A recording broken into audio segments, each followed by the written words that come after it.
સુરત મહાનગરપાલિકાના કતારગામ ઝોનના દબાણ ખાતાની દાદાગીરીનો વિડીયો સોશિયલ મીડિયામાં વાયરલ થયો છે, જેમાં જપ્ત કરેલા માલ સામાનને લઈને લોકો દબાણ ખાતાની અને કતારગામ ઓફિસે ધક્કા ખાઈ રહ્યા છે, પરંતુ જપ્ત કરેલો માલ સામાન ન આપતા હોવાનો વિડીયો સોશિયલ મીડિયામાં વાયરલ થઈ રહ્યો છે।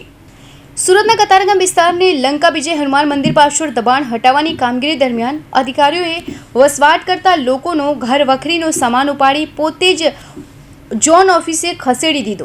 જો કે હવે જ્યારે દબાણગ્રસ્ત નાગરિકો પોતાનું સામાન પાછો માંગવા ગયા તો અધિકારીઓએ એવો જવાબ આપ્યો કે અમારા સાહેબે કહ્યું કે નહીં આપો, કોર્ટમાં જાઓ, પોલીસમાં જાઓ। આ દરમિયાન પોતાનું સામાન લેવા કાયદેસર રીતે આવેલા લોકોને પણ જાગે હડદૂત કરતા હોય તે પ્રકારનો વાયરલ વિડીયો સામે આવ્યા છે।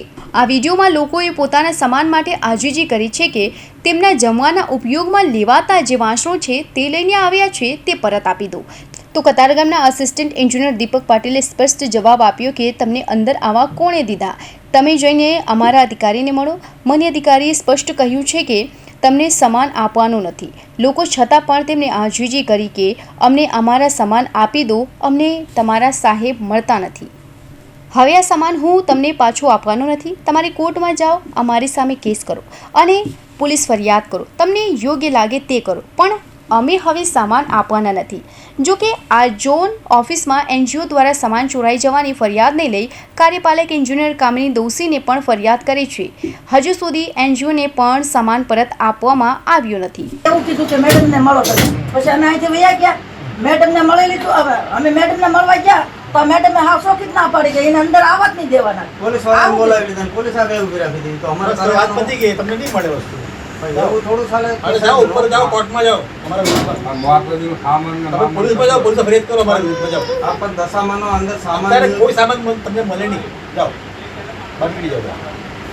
એવું થોડું સાહેબ હોય, અમારા ગરીબ માણસનું તમે વાસણ રાખીને તમને એક જ શું કરશો, તમે ઉપર સાહેબને વાત કરો ને, સાહેબ તમે વાત કરો એ માન્ય મારાથી વાત નહીં થાય એવી રીતે। એમને મને ચોખ્ખી ના પાડી છે, એમણે મને ચોખ્ખી ના પાડી છે કે કોઈ સામાન નથી આપવાનો, મારું શું કરવાનું? સામાન નહીં આપવાનો, આખી દુનિયામાંથી સામાન બધો લાવે છે, રિપ્લેસ પાછો આપે છે, અમારો સામાન નથી આપતા એનો અર્થ હું વાત કરો, મેડમને વાત કરો, જાઓ। તમારે કરવું પડે, મહિના દિવસના અમને હેરાન કરે, અહીંયાથી અહીંયા મોકલે, અહીંયાથી અહીંયા મોકલે। પેલો ઝોનમાં સામાન મૂકેલો તો ઝોનમાંથી એવું કીધું કે તમારો પોતપોતાનો અશોકને બોલાવો ને, અશોક ક્યાં ગયા? અંદર કોને આવી દીધા? તો હવે નાથી પાછા ટ્રક લઈને અહીંયા સામાન મૂકી દીધો। નાથી એવું કીધું કે તમે સામાન તમે ખોજવા આવીને લઈ જાઓ, અમે પાછળ વાસણ ગોદરા એવું છે સાહેબ, બીજું શું છે સામાન? अंदर किसने आने दिया है? चलो चलो, मैं पहले मना किया। तो फिर अंदर कैसे आ चलो गए? चलो चलो चलो बाहर चलिए, चलो चलो कोई एक जने बात करे ना। વાસણ ને એવું છે સાહેબ, હેરાન કરો તમે। अपने मैडम से बोलो, मैं तुम्हें કીધું ને, તમારે મેડમ ને મેડમ ને ફરિયાદ કરતા તો શું કરવાનું? મારી પાસે તમારો કોઈ જવાબ નથી। અમે જે વાત કહો અમે માન્યગત કરી લઈએ છીએ, બરોબર? તમે એમ કહો કે મેડમ ને મળો, પણ મેડમ ને અમે મળવા ત્યાં જઈએ તો અમને અંદર જ જવા દેતા। અંદર નથી જવા તમે દેતા, એમ કઈ કીધું કે આ પૂછા ભાષા કરીને આ લોકો કેમ અંદર આવી ગયા છે, બીજો મારો બરોબર? તો અમે કઈ વસ્તુ ચોરી કરવા નથી આવેલા, નહીં નહીં, હું કરવા